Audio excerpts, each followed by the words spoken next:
General, literalmente entonces el periodista francés Roméo Langlois se entrega a los terroristas de las FARC. Yo le pregunto qué validez le dan ustedes al comunicado que el grupo criminal de las FARC hace, donde dice tener en su poder al periodista francés a quien declaran prisionero de guerra. A ver, yo pienso que él no se entrega a las FARC tampoco, al grupo.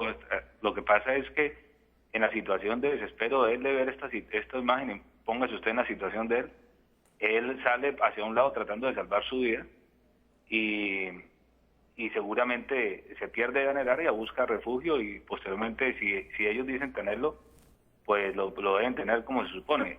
Lo que ha circulado hasta el momento son versiones como ustedes lo mismo manifiestan de una terrorista que habla con algunos periodistas y le dicen que ellos lo tienen y que el periodista es capturado, entre comillas, uniformado de militar, cosa que no es cierta, ya que nosotros tenemos las prendas que él dejó ahí, lo que le hemos facilitado, el chaleco, el casco, incluso deja su cámara y deja su mochila. Sí.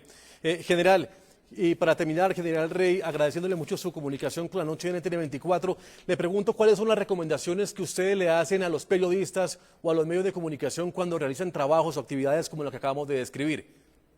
A ver, primero que todo, ellos son una especialidad de periodismo que son corresponsales de guerra. Les manifestamos y analizamos el riesgo de la operación.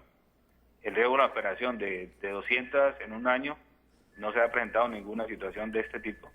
Nos encontramos con la sorpresa de llegar a un complejo muy grande protegido por la FARC en una negociación.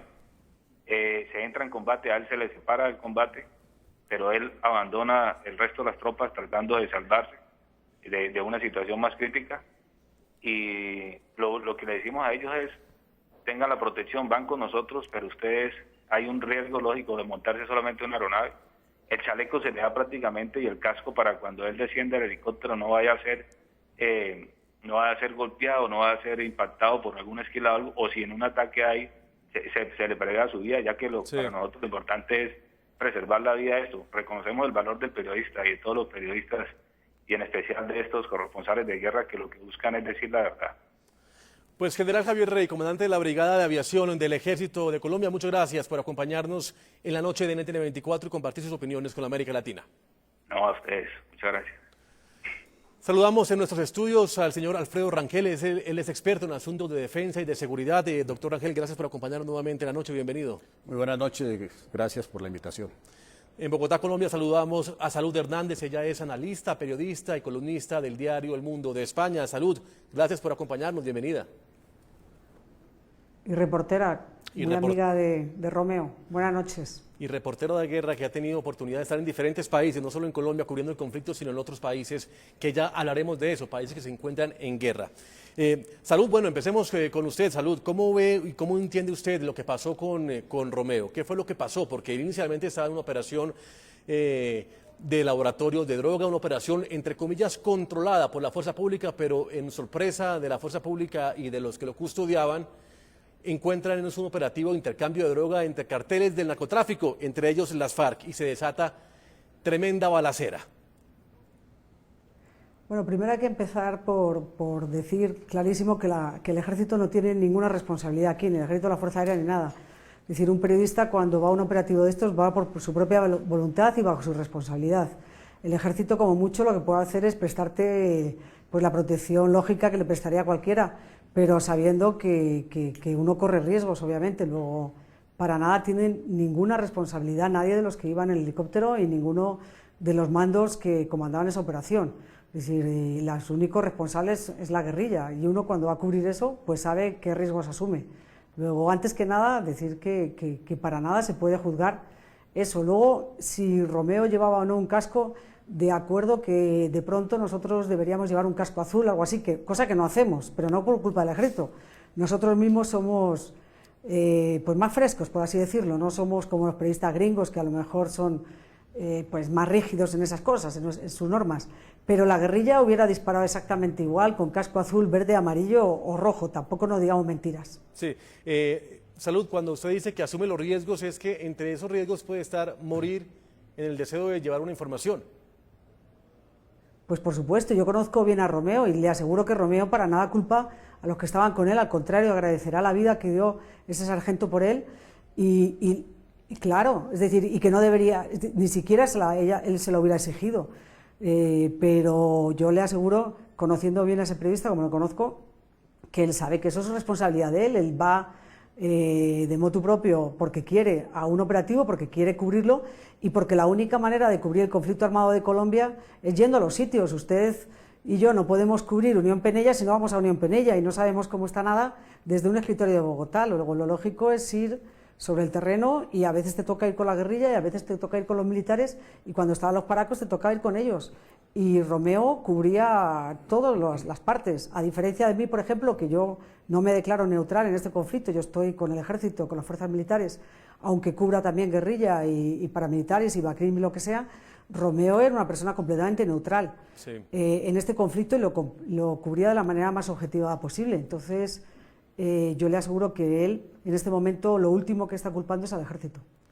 Analista Alfredo Rangel, ¿fue un problema de inteligencia de las fuerzas militares, de los servicios de seguridad del Estado, el no poder determinar que en la zona donde iban a llegar con un periodista internacional podría existir un conflicto de semejante dimensión como lo que sucedió? Bueno, el hecho es que las fuerzas militares, este grupo del ejército, se vio sorprendido por la presencia de la guerrilla y el resultado es francamente desfavorable a las fuerzas militares.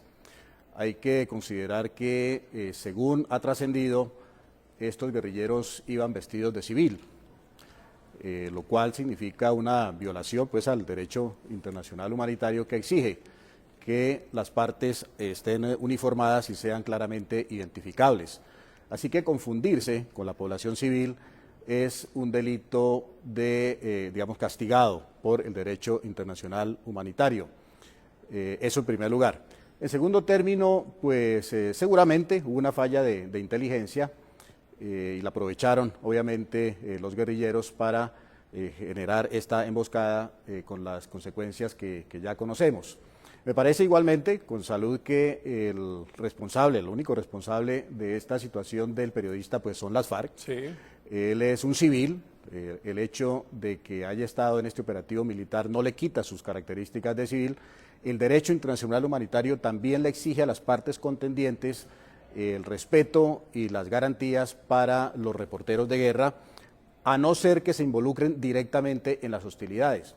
Y entonces ingresamos aquí en un campo un poco gris, un campo nebuloso, en el que la guerrilla puede aprovechar las circunstancias, como creo que ya lo está haciendo, para argumentar que el hecho de que el periodista esté vistiendo un casco de guerra y un chaleco de las fuerzas militares hace de él un objetivo militar lícito, porque está uniformado.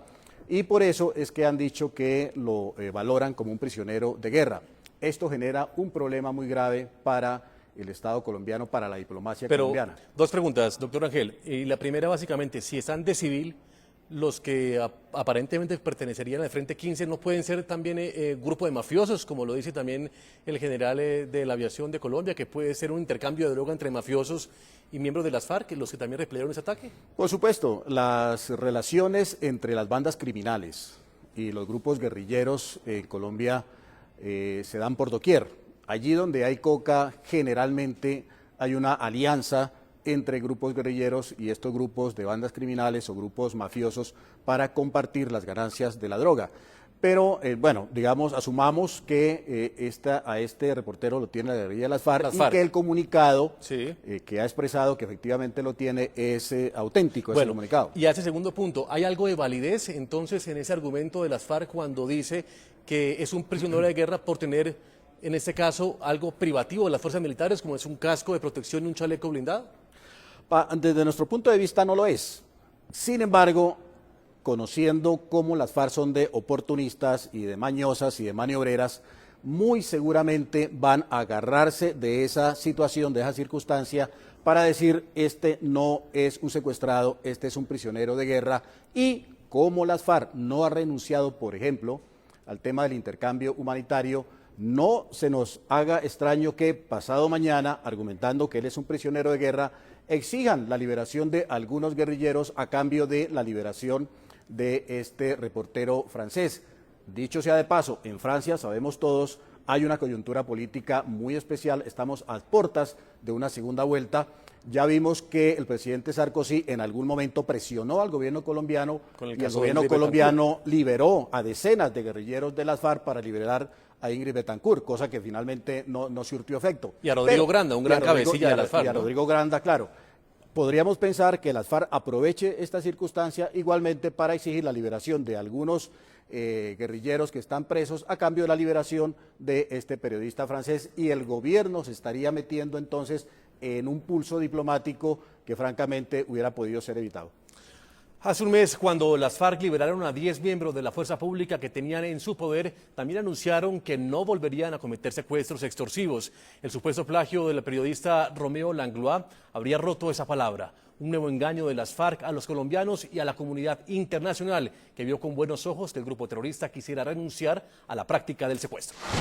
En un comunicado emitido en su página de internet el pasado 26 de febrero, el grupo terrorista de las FARC, además de anunciar la liberación de 10 miembros de la Fuerza Pública de Colombia, que desde hace más de 12 años permanecían secuestrados, reveló que renunciaría al secuestro de civiles como método de financiación de sus actividades criminales. Mucho se ha hablado acerca de las retenciones de personas, hombres o mujeres de la población civil, que con fines financieros efectuamos las FARC.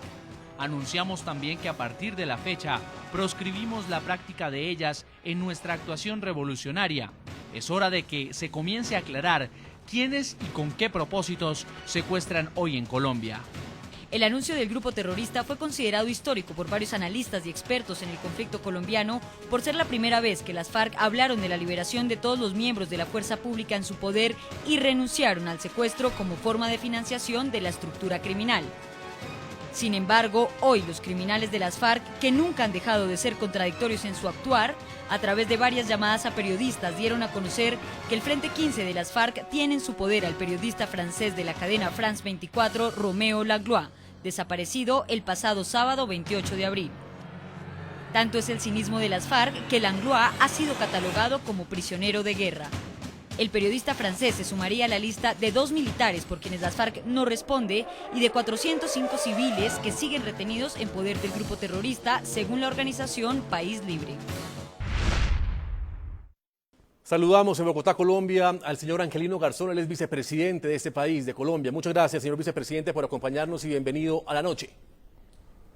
Bueno, muy buenas noches y gracias por la invitación y un saludo muy especial a todos los periodistas del programa de la noche, de RCN y también a toda la población de Colombia, la parte urbana y rural.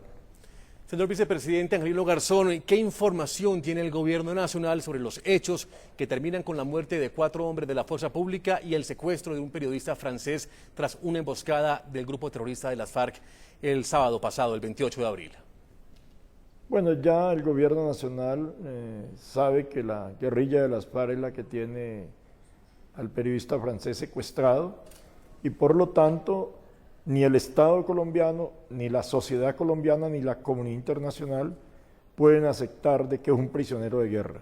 Aquí lo que hay es un secuestro de un periodista y una clara violación al derecho a la libertad de expresión, que hace parte integral de los derechos humanos. El secuestro también significa una agresión contra el periodismo y es necesario que defendamos la libertad de expresión, defendamos al periodismo y exijamos la libertad inmediata sin ningún tipo de condiciones del periodista francés. Sí, señor vicepresidente, usted está hablando de defender la libertad de expresión, pero usted fue el que consideró un error que el Ejército de Colombia colaborara con el informe periodístico del reportero Romeo Langlois. Usted calificó de error darle un chaleco antibalas del Ejército y un casco militar para la protección del comunicador. Le pregunto si es un error realizar esa clase de informes con la ayuda de alguno de los bandos, en este caso era el Ejército Nacional. Yo creo que en este momento lo fundamental es que todos cerremos filas, la comunidad nacional, la comunidad internacional, por la libertad del periodista francés. Hoy más que nunca tenemos que decir que la única arma que tenía el periodista francés era su cámara, que es una herramienta del periodismo, y por lo tanto en este momento todos los esfuerzos de la comunidad internacional, de la comunidad nacional, del Estado colombiano, de la sociedad colombiana y de manera especial de los periodistas a nivel nacional e internacional, tenemos que concentrarlos en exigir sin ningún tipo de condiciones la libertad inmediata del periodista francés.